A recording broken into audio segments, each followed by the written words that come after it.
Once there was a merchant traveling across the desert selling his wares.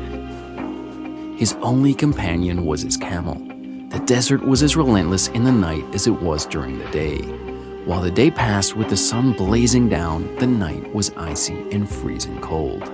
Night fell across the desert and the merchant pitched his tent to sleep. As he was dozing, the camel whimpered.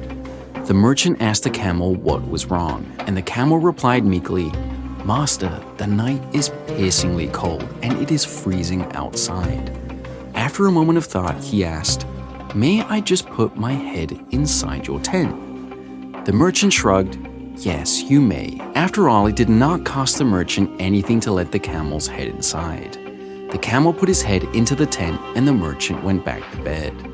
Just as the merchant was drifting off to sleep, the camel trembled. The merchant opened his eyes again and the camel said, "It is unbearably cold outside.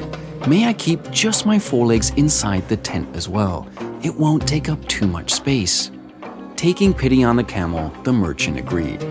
"It is indeed very cold outside tonight. You can put your forelegs inside, but don't disturb my sleep again."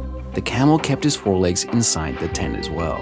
But just as the merchant fell asleep, the camel whispered into his ears, "Master, my hind legs are freezing now. Do you mind if I just bring them inside too?" Feeling pity for the camel, the merchant allowed the camel to come inside.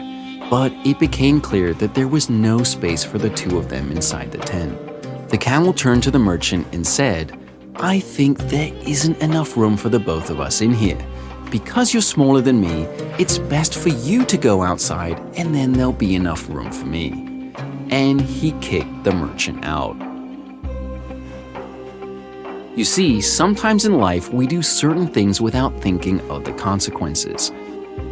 Over time, these small, seemingly harmless acts add up and have negative results. This is especially the case when it comes to our values and principles. If we slowly chip away at them, without realizing it, we may find that we've compromised what matters most to us. Like the merchant who let the camel in step by step without realizing that it would have negative ramifications, we too let the camel into our lives, sometimes with good intentions. If we are not careful and steadfast, these small compromises can add up to our values being thrown out of the window.